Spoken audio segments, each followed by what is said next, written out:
Love It Nachito. Ben Leber at Nacho Leber via Twitter. Twin Cities Live on the TV, 3 to 4:30. That's found on Channel 5. And the sideline analyst for the vast and ever-expanding Minnesota Vikings or radio network joins us now. When a Viking season ends, is one of the first things you do is to start looking at available dates for a Bahamanian vacation to ease the mind and find some chill and good morning? No.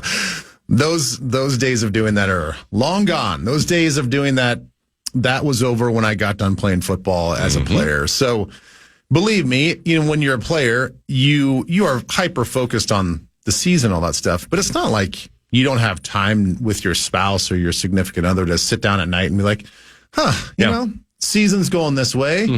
It's very possible we're done at this point in time. Where would you like to go? And it was really fun just to know that there was going to be an end date, and when that was going to happen, that you had a good plan of where you're going to put your feet in the sand or wherever. But those days are long gone. When you got kids and get a kid in high school and an 8th grader and a 5th grader, you just go by the way of spring break. When they get time off, so we won't get away until the end of March. Ben Leber's inclusion, 9 to noon, is courtesy of Maple Grove Lock and Safe. And we generally have a Maple Grove Lock and Safe Lock of the Week involving the Minnesota Vikings, who the fan has learned no longer is playing. Maybe you no longer are playing. Maybe you have one of those later for one of the playoff games.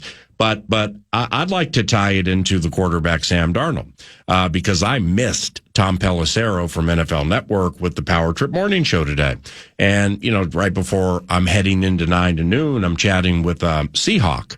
Yeah, he asked me, did I hear it? And I said, sadly, no. And he said there were a couple of things that came out of it, and one involving Sam Darnold, where .com Tom, who is super reliable, I'm going to listen to the podcast later so I can pull the context on my own.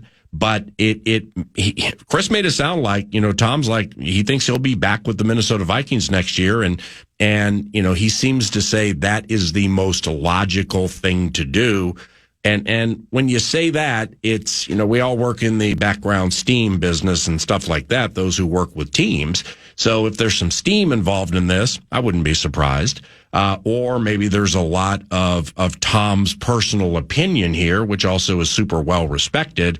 What could you make Sam Darnold being with the Minnesota Vikings next year a Maple Grove lock that is safe? No, I would put it at the exact opposite. Yeah, I'm on the other side of that one, Joe. Yeah. Tom does such a great job with all of his insights and his opinions and all that stuff. He's so well connected. So you do feel like that there is validity to it, and he does sort of, as in his own words, logically lay it out really well. And he's right in that it's not a robust free agent market for quarterbacks. And, he talked about the value of what the franchise tag would be, which, versus what, a multi-year contract would look like and all this other stuff. So he was just saying, because there are unknowns with J.J. McCarthy, you have a guy that found a system which he flourishes in with the head coach that he does the same in. And if you can bolster the offensive line and give him some more time, especially, when you're facing a team like the Lions or the Rams or whoever becomes a team that you're going to have to face in the playoffs next year, then he is more than adequate enough to win you football games and to be successful.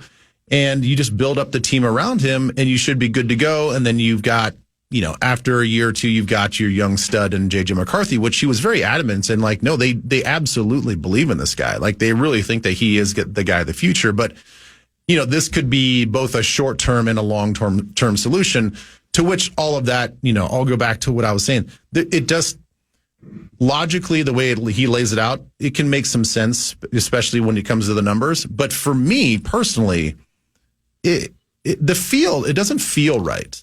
There's nothing about it that feels right. And simply because of the way it finished. No. Okay. Not only, I was saying even weeks ago that I said, I really don't see a situation where Sam Darnold comes back.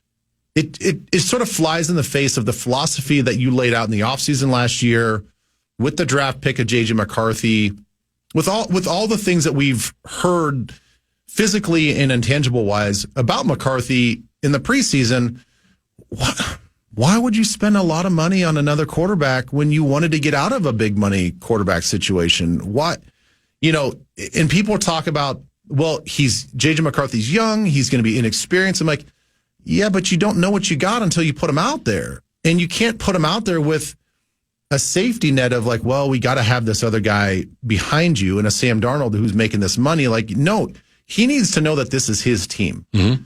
Quarterbacks are in a very unique situation. You could maybe do that with a cornerback or, any other position. But quarterback, I feel like, has to be known like you're the guy. For us to give you a real run at this, like you have to go multiple weeks, probably a season or two to know whether or not you're the guy. The team has to try to believe in you. You have to lead by example. You have to lead vocally. You have to be the face of the franchise. We don't know what that looks like until you're it. And so we have to put you in a position that feels like you're it. Right. I think bringing Sam Darnold back, you don't do any of that. And you only push and kick that can down the road. And now what? You're 3 years into his 5-year deal and going into his 4th year by the time he actually starts? It doesn't make any sense to me. Okay. Wow. That's that I love how you laid that out. But it's with Ben Gessling, who covers the team on a daily basis, Star Tribune. He's here yesterday, and I asked, is the expectation that JJ McCarthy's like ready to go and organize team activities, or the phases that start to matter most? And not to completely speak for Ben, but he said yes. Okay, and there were other things involved. KFAN.com, 9 to noon on demand. If you'd like to podcast it, it was at 10 o'clock on the presentation yesterday.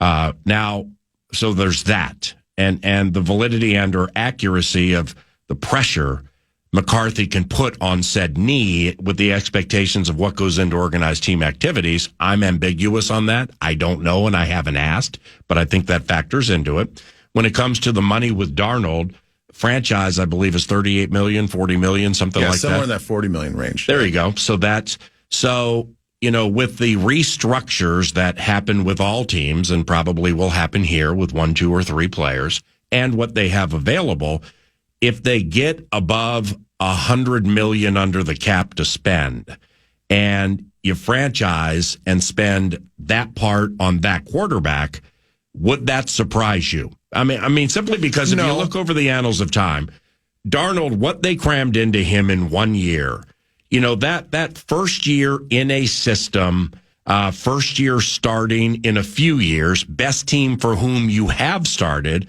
and then you rattle off 14. There's a fair amount of pressure that goes with that. Sam mostly came through. The ending is palpable.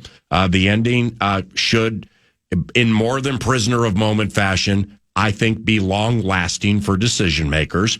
But if they were to say, well, better is expected now that he knows where all the bones are buried, would you see it that way at all? That would be, and I've relented on this. I was absolutely like no options at all to bring him back. The fact that they could franchise him 1 year fully guaranteed money. If another team, another suitor comes in, offers him money, we get first right of refusal. And if we let him go, then we get draft compensation. Mm-hmm. That is something I feel like, okay, business-wise, and maybe it makes sense for us. And like you said, we increase our salary cap spend from $70 million right now. And if we can get upwards of $100 million in extra space, then it's maybe not percentage that big of a deal. I still just don't, unless you know that you're going to get draft compensation. If you go in just kind of knowing like, okay, we're gonna go in about 70% certainty that somebody's going to sign him, and then we're going to get draft compensation, then it's a brilliant business deal. Right. And that's still JJ's team. And then you bank on the fact that Daniel Jones wants to be here on a backup quarterback deal. Then I think everything comes out roses for everybody involved. Again, long-term deal, don't see it happening. Could they pull that lever and do the franchise thing? Sure. Yeah. I still think that this is McCarthy's team. You let him ride. And I don't know anything about his injury situation. But I've never known a football player to have a full meniscus repair, especially at this young of age, that didn't come back 100%. Right. So, yeah, there might be some little hiccups here and there. It might be a little delayed, and he might have to get a PRP shot and all this other stuff. And, they really want to make sure it's fully repaired before he really does any full activities. There's no doubt in my mind, for what I know right now and what I know in the history of these type of injuries, that he will be 100% when the season starts. Again, I don't know if they went in there and found something else and they're just not telling us. Whatever, but when it comes to just a meniscus repair, right? It's like the least severe of like all knee injuries. I mean, guys come back from patella tears, which are just awful injuries, especially for a quarterback. I know he's got some torquing that happens on the lower body, but I again, when we keep bringing up this health thing, there must be something else that I'm not aware of, because I don't see that playing a factor in any of this going forward to next season and beyond. With conversations like this, I like to put myself in the mindset of the team owners. In other words, you're closer than most. You don't know exactly what goes into everything. Like, well, 3rd and 6 here. Why'd you do this here compared to what you did 3rd and 6 against the Texans, compared to what you did 3rd and 6, same field position, same score against the Jaguars. But I come in it from that prism, in that I think about what questions would I ask. And then, okay, so say you sign off on a 1-year Sam Darnold type deal.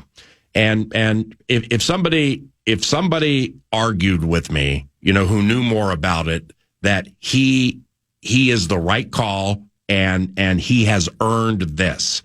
I wouldn't argue vociferously on the other side, but my number one go-to at the end of 2025. So say we play 2025, you win a bunch of games, you hook a nice one at the end, and it's not bad, it's awful. 2 years in a row. I would, the Lions game is something I can't get out of my mind. Now, the 9 sacks, that's a combo platter in a team game between Minnesota Moving Company, quarterback, receivers running hard or not running hard and getting open, where they were open all week in practice, and now all of a sudden you just ain't there as fast as you were. Well, that plays into it too. Okay, so with the 9, with the sacks in the Rams game, I'm gonna pull back a little commentary regarding number 14. That's not the case in the Lions game, because the protection was there, that everybody was going full throttle. There were 5 touchdowns that were missed in one of the biggest games the Minnesota Vikings have had in the regular season in the history of the franchise. So everybody's doing their job to get these players open against a team that may win the Super Bowl at their spot with a loud crowd in a close game. And the quarterback came up bad, just came up bad. So, like, if I'm the owner and I sign off on something because you really, really, really believe in it, and that happens again, that's going to cost me sleep.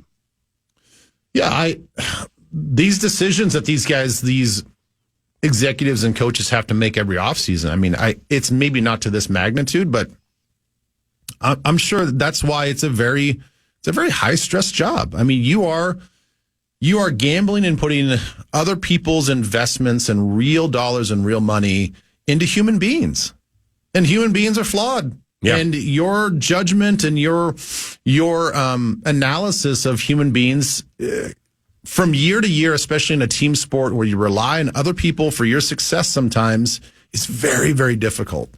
And because now I'm getting into the human nature standpoint, which you cannot quantify until you're there on the sideline and you feel it. And hey, this reaction is a little different than Jacksonville. When we had 3 of them, could have been 4, but there was a penalty. He's different. He's shaking a little more. This is happening a little more. There are, quote, ghosts, end quote. It's pressure at that level is not meant for everybody. No. And how much was exposed with him, with truly who he is in that situation, because it was unfair into the season to say, okay, idiot, you didn't watch Darnold with the Jets or Carolina. Well, you're foolish to say what you're saying because he was terrible. That was unfair. It also is unfair to eliminate what he did during the entire regular season, and that includes pushing through bad moments and ascending and succeeding. But the fall was precipitous in that Lions game, where when you watch it back, it literally is, how is this happening? I mean, there they all are. You've seen it a million times. You've done it a million times, but you got a little jittery because it's just not made for everybody, you know? Well, high performance and high pressure games is what makes and creates legacies. Yeah. And we see it every year. We see it all the time. We see it in every sport, you know? And, you know, I'm not saying that he doesn't have that gene. He doesn't have that intangible, but the proof's in the pudding. And the Lions game, I'm with you. That was a really bad game. It's a really bad mark on his career. It does somehow soil and spoil the MVP level that he was playing at in the regular season, because when the team when they need you the most, that's when you kind of withered the most. And we don't know what went into that. I have no idea. I don't know where his mentals are at. I don't know if he's got a personal thing going on. I don't know if he was sick. I don't know, you know, whatever. Only the franchise and the organization knows what happened internally. This last Rams game, of the 9 sacks, I would say I'd put 3 of them on him. Mm-hmm. The rest, man. Seifert told me after the game before O'Connell's press conference, 8 of the 9 sacks were on 4-man rushes. Yeah, they were. Well, yes. You know, I always had that. I had that in the back of my head. I saw his post from ESPN Analytics at one point in time in the game, and I had that in the back of my mind as I'm watching the game back. And they were mostly right. There were a couple that were really 5-man pressures, even though the one guy that was rushing was kind of on a delayed rush. Yes. So Rose boom. So the point is, by and large, their 4 guys, whether it was an extra rusher and they dropped somebody out, their 4 guys beat up our offensive line. And there were some twists in there. Yes, there was some this and that. But early and often in that first quarter, what they did to us was straight power rush. Right. They just said, you know what?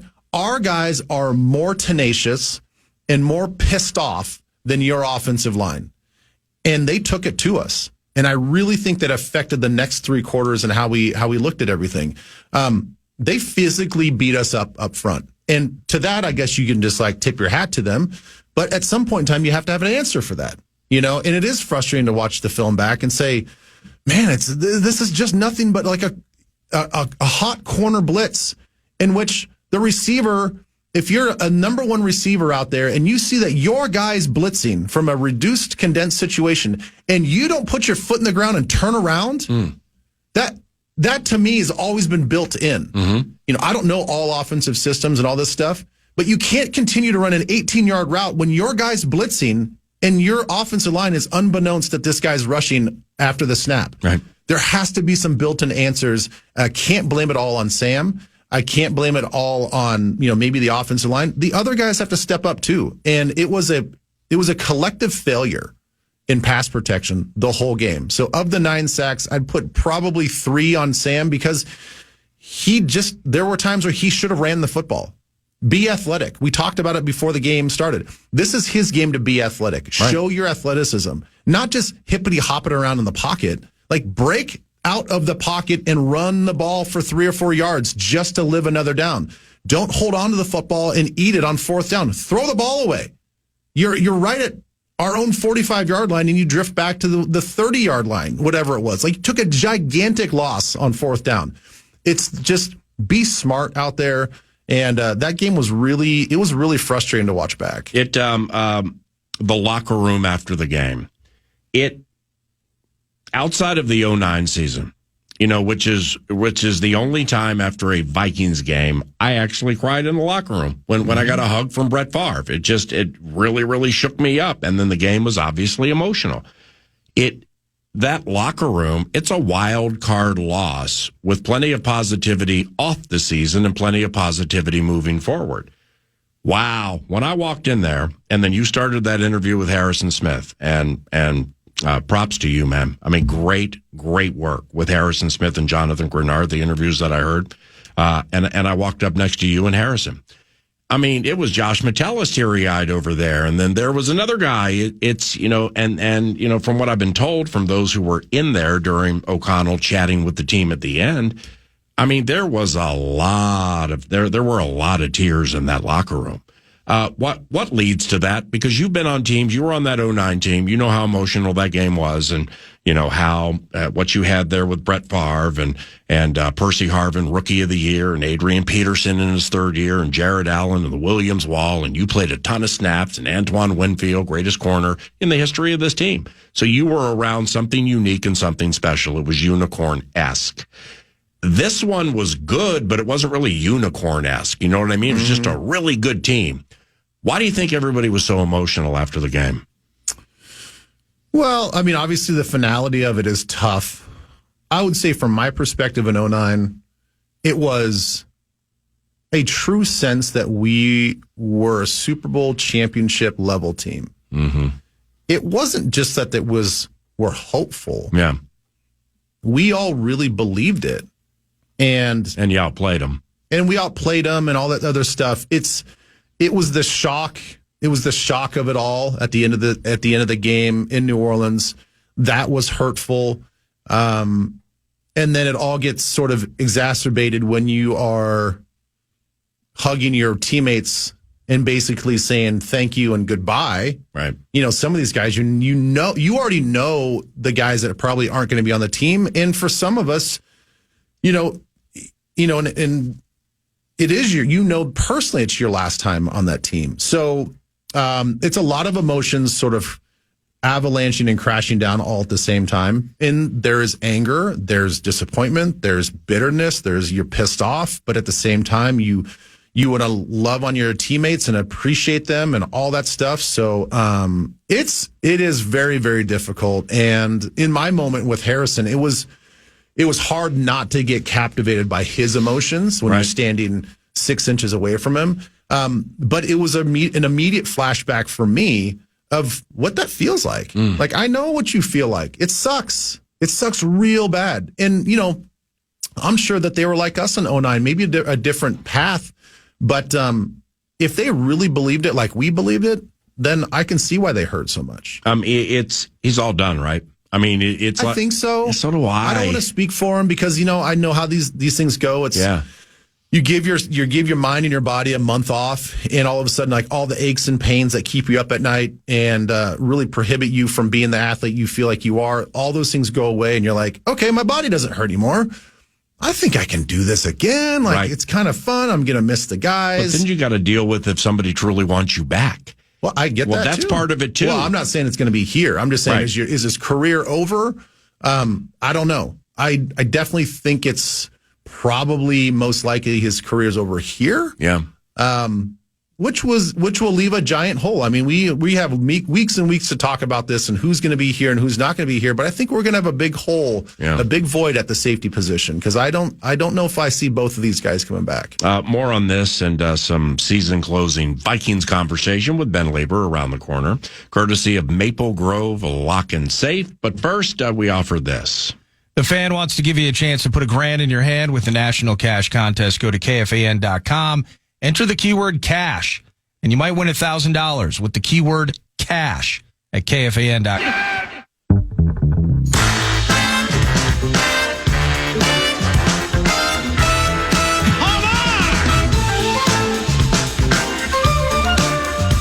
Leber.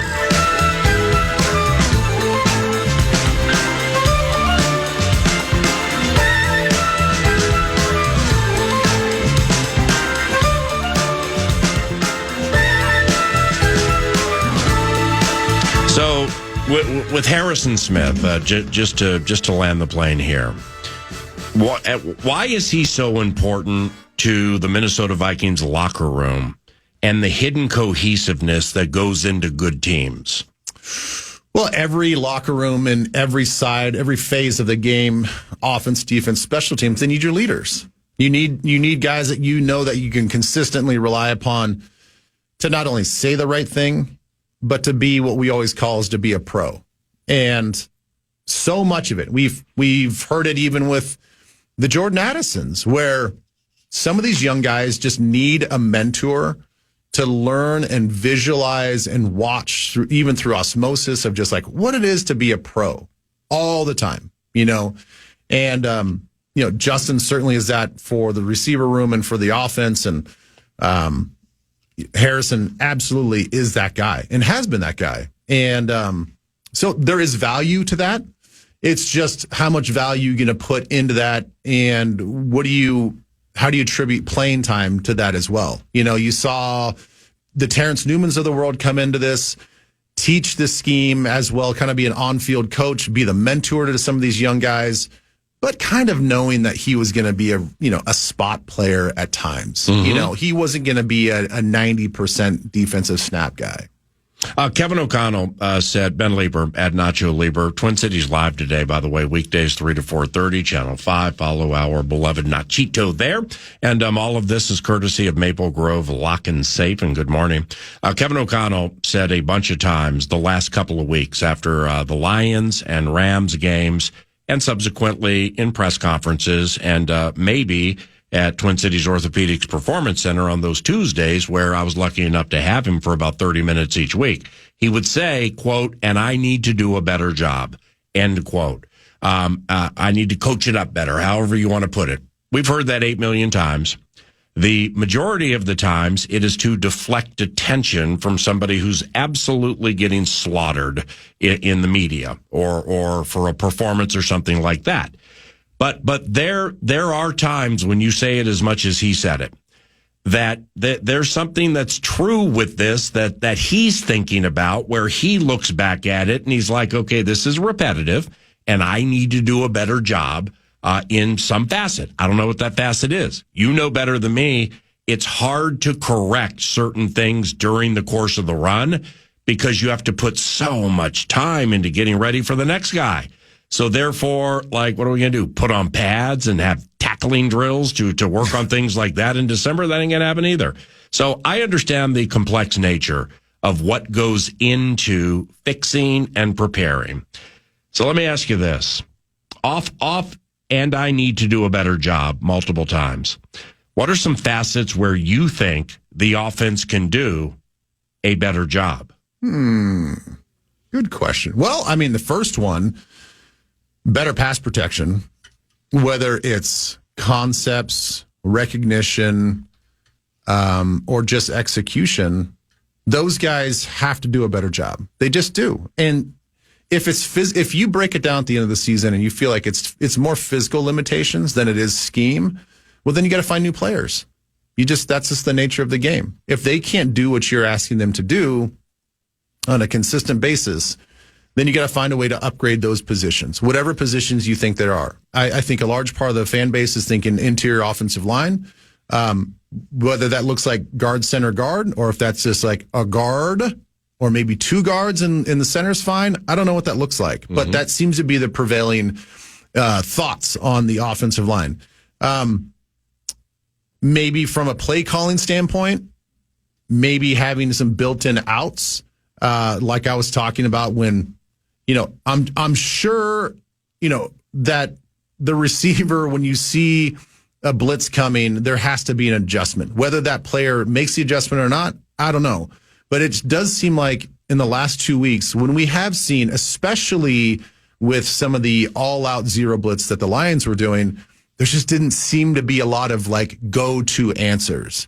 Whereas conversely, when you're watching what the Rams did to us, when they were expecting basically some sort of all-out zero type of blitz almost all the time.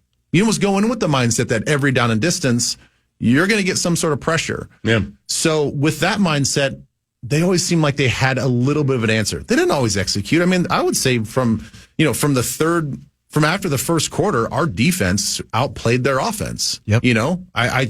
So we actually did a better job. But when you watch it on film, whether Stafford saw it or not, there was at least some guys around that if he was looking in the right spot or wasn't getting hurried or didn't get the ball out, there looked to be some sort of answer sitting there. I think, as a head coach that is also the offensive play caller, or a head coach that's a defensive play caller, I'm sure when he says that, yeah, there's probably a million things that you feel like you can coach better, I can do better. But the job of a head coach is to have all the excuses and all the things stop with him. if he's going to take the praise, then he's got to take the blame. And that's what great leaders do. So I don't necessarily think that he's always in the wrong, or he's got all these things that he has to change. Yeah. He's just being a good leader, and the fact that, nope, I'm going to shoulder the blame. And yes, you could maybe I could coach this guy better. I could ask the assistant coach to teach this technique better. I mean, you could do that every single game and make sure you really hammer that point home, and like, they got to take the proper footwork on this run. And that's just that run. Now we got to talk about the 30 other runs that we have implemented. So, I don't think that what he's saying by any means is like, oh my gosh, there's so many things to fix. I'm sure that there's a few things that they got to fix and figure out. I think a lot of it's personnel. And then once they do that, I think he's going to be fine. Now with the Rams, okay, I mean, Stafford's good, not great at this stage of his career. Mm-hmm. Wouldn't you agree? Mm-hmm. I mean, obviously you can win a Super Bowl with him, but that was a few years ago, and he has more miles on the proverbial tire now. So Stafford could be the end-all answer here. But what goes into an organization finding an undersized, relatively slow bowling ball in Kyron Williams in the 5th round and putting him on 316 and 1299, but it's 3-4 a carry. That ain't great. Puka Nacua, he ain't fast. 5th round pick. This fourth year from Brown, Michael Hoyt, 97. Mm-hmm. I mean, he can pick up the entire stadium. He's so strong. Undrafted from Brown, sticking around, doing a wonderful job, filling a role, playing a lot. There are others where, whether they're undrafted or middle-ish drafts, like Cam Kinchins, well, they're safeties, Kinchins and McCullough. Well, they combined for 8 interceptions and 2 pick sixes during the regular season. Yeah. What goes into that? I mean, hitting not just 1 or 2, 3, 4, 5, or 6 deep draft guys who aren't just helping, they've become studs. I wish I really knew the full answer to that. I wish that I had front office scouting, general manager-ish experience to where I could really say, okay, well, when we looked at the metrics of this guy and the film of this guy, it worked out, or it didn't work out. What really goes into it? I think the simple answer is their coaching. Yes. Well, their center, Bo Limmer, was like 5th or 6th round from Arkansas. When we were there in week 8, he was a disaster. Okay? I mean, they had so many problems week 8 with penalties and taking sacks. Stafford was on pace for 50 sacks, 5-0. He finished with 25. So that right there, that's more than, hey, I got 9 of these guys nobody cared about, and they all found their feet at the same time. There's more to it. Yeah, I don't want to oversimplify it, but I think with some of these analytics, we're getting too much in the weeds and trying to really take a sniper shot at some of these guys, and you put so much into it. When you look at a guy like Braden Fisk, and you're like, that's just a football player. Yeah. That right there, my friends, is a beastly football player that has a high motor. Cares a lot about it. Yep. And sure, he may not have some of the measurables that we're looking for, but that's a football player. Would anybody go back and look at Aaron Donald's his numbers at Pitt, his stature? Like, everybody's like, well, I mean, interior defensive lineman, I mean, look how small he is. Yeah, right. Blah, blah, blah, blah, blah. That was his whole thing, right? Yeah. And it's like, well, yeah, that's a part of it. Sure. I mean, you of course, right? The Ed Olivers of the world out of Houston. It's like, smaller stature guy, no, he's not having the career that Aaron's having or had. But at some point in time, you have to say, that's a hell of a football player. Mm-hmm. And maybe in Ed Oliver's situation, like, okay, there might be some time to develop there, but he could be a late round pick that we could really hone into a good football player, because that guy cares. And he gives that offensive line everything that they have every single snap. I think sometimes it just comes down to, like, is this guy a dog? Can we win with this guy? And if the answer is yes, then then he's a good football player. I don't care, like, what his what he got on the Wonderlic test. Yeah. Whatever. The analytical measurables. The analytical stuff, sometimes I think it clouds your judgment. Yeah. And when it comes to football, when it's a brawn sport, It is a high intensity sport, especially defensive players. Now, quarterbacks, I think, can be a little bit different. Yeah. You mentioned Stafford. Stafford has that sort of it gene. Yeah. He may be okay in the regular season, and if you're a Rams fan and you're watching every single game, you're like, oh, it's so maddening. Like, why is he making those decisions? But when he's got it, and he knows how to turn it on in the playoffs, right? That's what you're looking for. Why is everybody right now so still hot on the Chiefs? Because Mahomes. Yeah. Well, look at Mahomes' stats. They're not very good, but he's got the Mahomes magic. That's what you're looking for. What that looks like in a college player, I don't know. I haven't been there. But when you find it, you throw all the other analytics away and you say, like, that's our guy. You second guess analytics at the facility, and you'll lose your access to the side door because that's how much time they put into it. And I will absolutely forever in this team game that is violent. It's weekly. It's the most emotional, maybe this side of hockey of all of them. Analytics and measurables can get you 14 wins. Missing 5 receivers open for touchdowns in one of the biggest games in the history of the organization has nothing to do with analytics. It's all human nature. It's all pressure. It's all poise. And I can quantify it by watching it. I don't need to see a number for that. So meshing those two, well, that's the art, I would imagine. That is, and you're right. It is an art form. And the thing is, we've never seen Sam Darnold in a game like that. So he's played in some high pressure games in college, but that doesn't always translate to the NFL.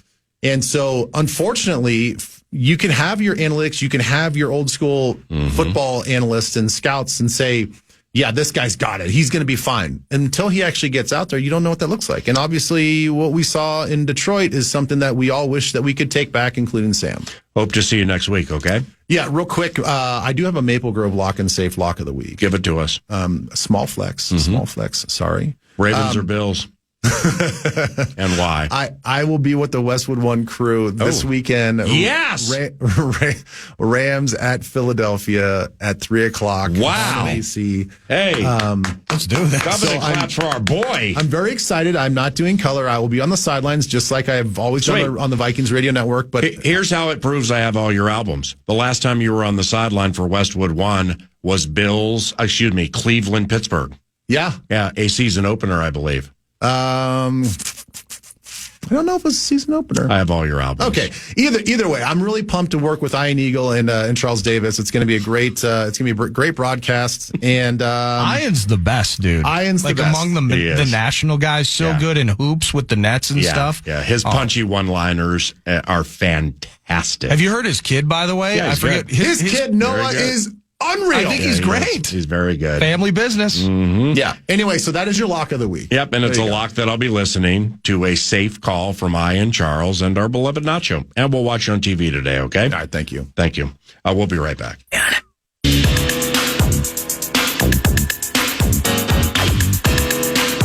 Welcome back, 9 to noon, and News du Nord is brought to you on a daily basis by The Casino at Canterbury Park and CanterburyPark.com. And you know all about the poker, blackjack, and table games. Well, have you ever played their Ultimate Texas Hold'em table game?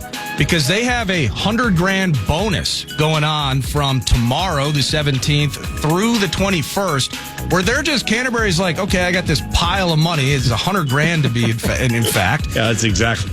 And we're not giving Nordo the key to the money room because he always loses at blackjack now. So we got this extra cash laying around. That's awesome. We're going to dump this $100,000 into as an extra bonus to the Ultimate Texas Hold'em table game. And you have a chance to get paid off. So check out Canterbury this weekend and check out their table games. Have some sips at chips. And if you do win that bonus, tip accordingly, okay? Tip accordingly. We're going to start out, actually, just continuing down this road. You've referenced it a couple of different times. I mean, we love our fan family, and that includes the Power Trip Morning Show, and that includes Tom Pelissero of NFL Network, a weekly guest on the Power Trip. And he was talking about all sorts of things this morning with the Power Trip. As PA said, you got to podcast that thing, free iHeartRadio app. But since we've referenced it and talked about it several times, I'm just going to play the roughly 2 minutes of audio here of Tom Pelissero after Sauce goes, hey, where does Sam Darnold end up? I would still say, Sauce, that the smart money would be on Sam Darnold being back in Minnesota. And if anything, what happened in those last 2 games might make it simpler to get him back. The way that the franchise tag, operates and the way that it influences these markets is really if the price on a long-term deal is higher than what the tag is, then that makes it leverage for the team. If the tag is at or above what the deal might be, that can become leverage for the player. In other words, let's say the Vikings think that a deal for Sam Darnold, again, I'm just coming up with a number off the top of my head. If they think that a deal for Darnold is $35 million per year, then using the franchise tag at $40 million a year is actually an advantage to Darnold, because the moment the franchise tag's applied, every agent's going to go, the immediate calculation is one tag this year is $40 million. Next year it would be $48 million. That's 88 over 2. That's the baseline. I'm not doing anything less than that. So that can be, leverage for the player. The question is just going to be, and what they're going to have to figure out, what is the market for Sam Darnold? You would have said a couple of weeks ago that, maybe somebody does just go whole hog all in and give him a $50+ million contract. Not even necessarily because he's, on the same level as those guys, but that's just how free agency works. In that case, you'd be thinking, if we can't get a deal done, we may as well tag him. Buy time for J.J. McCarthy to get fully healthy. And no, they're not trading J.J. McCarthy. No matter what anybody said or tried to report, they were never trading J.J. McCarthy. Or if you think you can get a deal done for less than that, and Darnold could be in a place that still loves him based upon the body of work.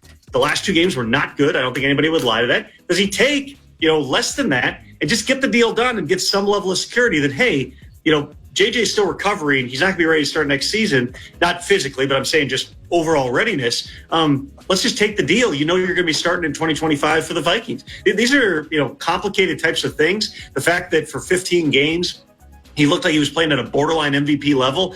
And the last 2, you would say this is a guy who, this is the bad Sam Darnold we've seen in the past. It definitely complicates things. But the most logical outcome for all parties has always been Sam Darnold is coming back. The question is just, can he get a deal done? And if you can't, do you use the tag? Or do you say, go ahead and see what your market is, and we're probably going to get this deal done because this is the best place for you?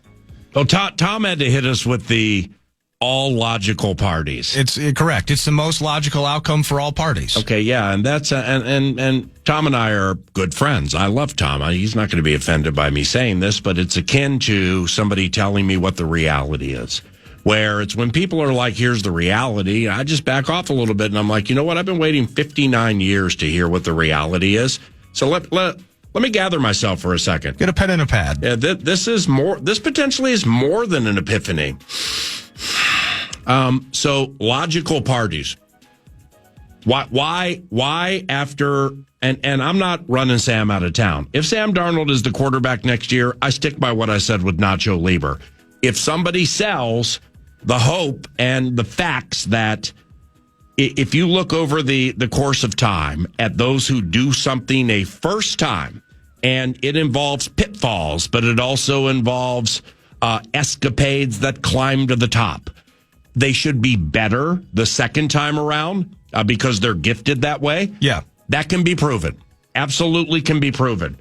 But what also can be proven is what happened in the Detroit Lions game. If you are to re-engage with somebody and keep a first-round pick at bay another year, if healthy, and also another reclamation project who, with all due respect to Darnold, for better or for worse, has proven more during his career and at times with bad teams in Daniel Jones. So those are all facts. If what happened against the Lions at Ford Field happens again, that's excommunication worthy.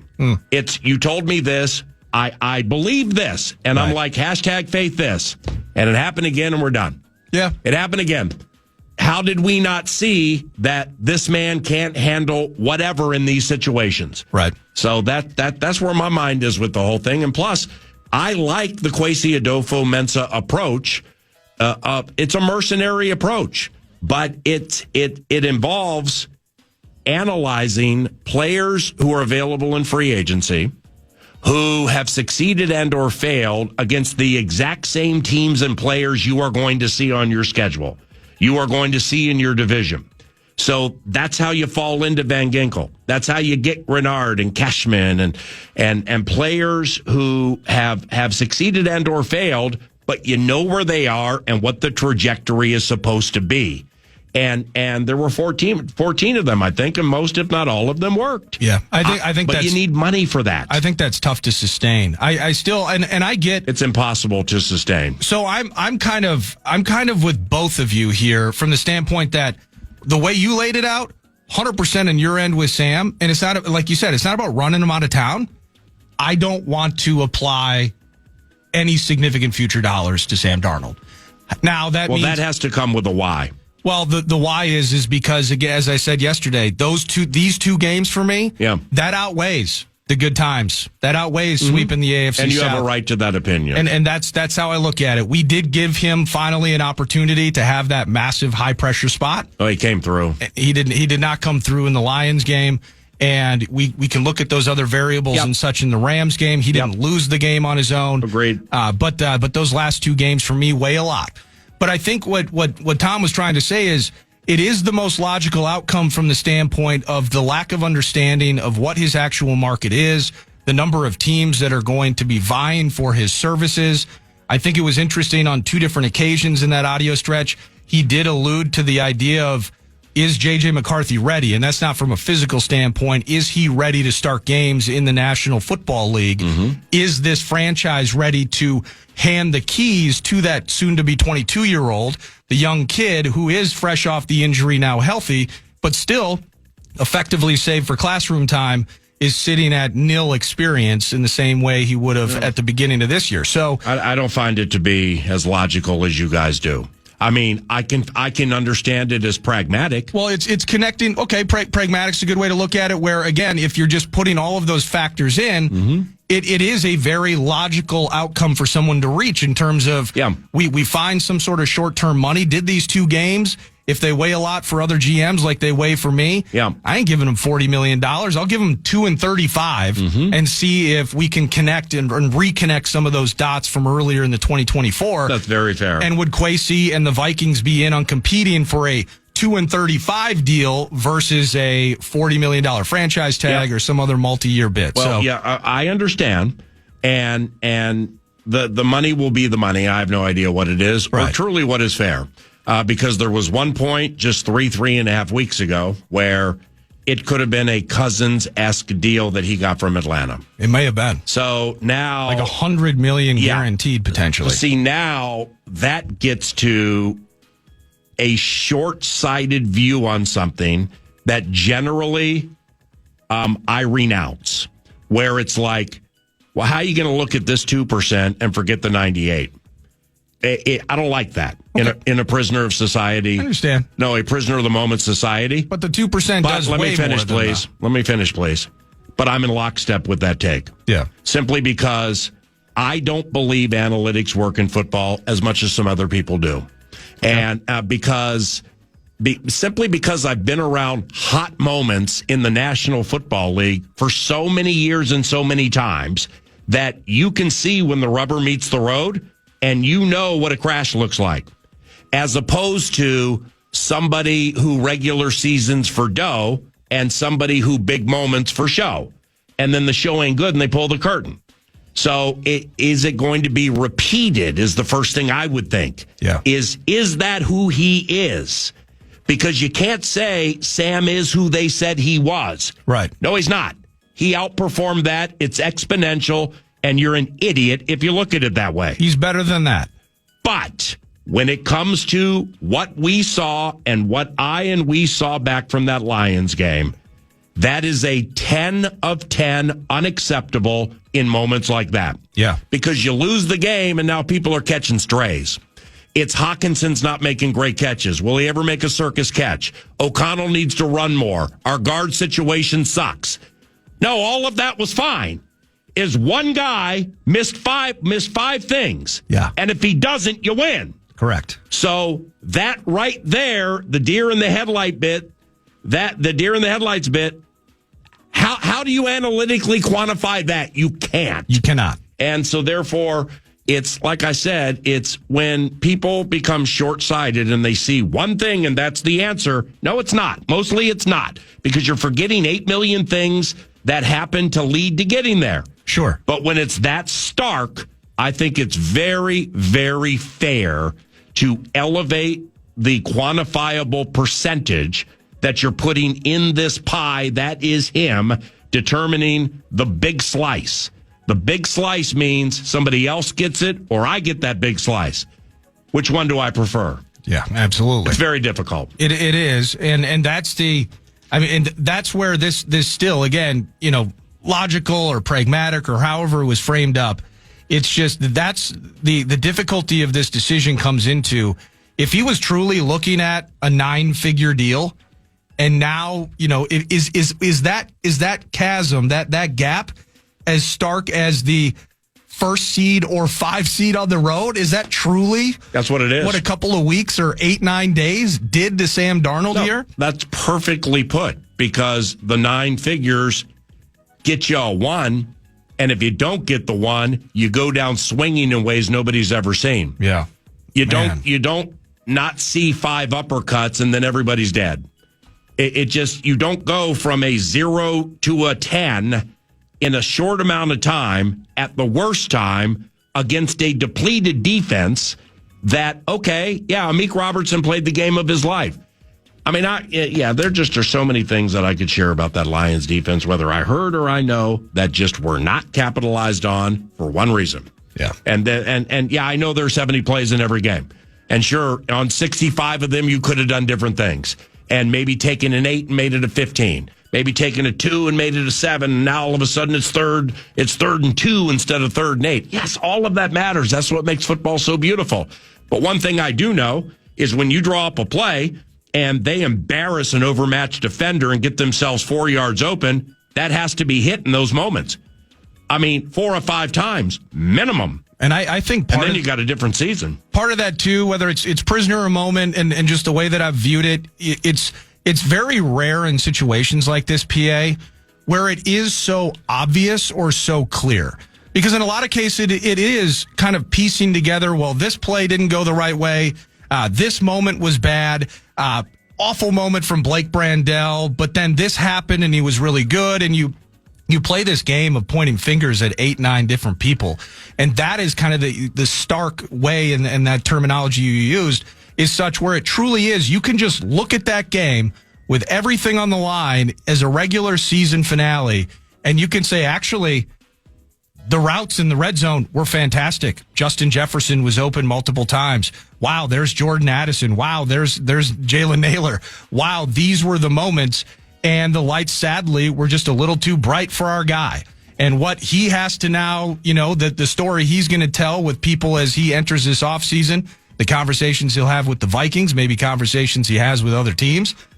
He's got some splaining to do, and that's an awful spot for him.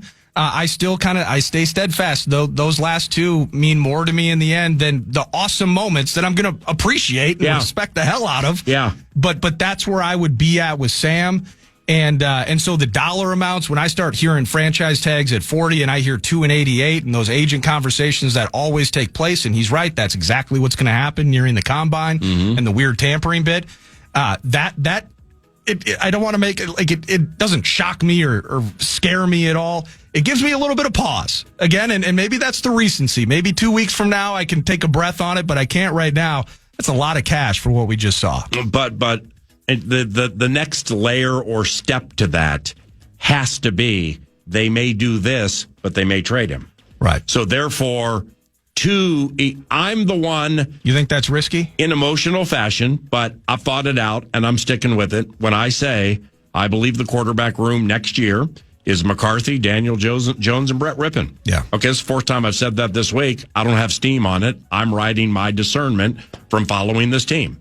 So those are the 3 that I think, if we want to talk about a logical approach. Oh, Mullins. Well, that's my logical approach. Yeah. Okay, so we can all have here's the reality. And you can believe whose reality you want to believe, and I guess we'll let the chips fall where they may, won't we? But those are the 3 that I'm using right now. And that's with all due respect to the fact that you do not get 14 wins if this man does not play the way he played the entire season. Yeah. So there is a large part of Sam Darnold playing a role.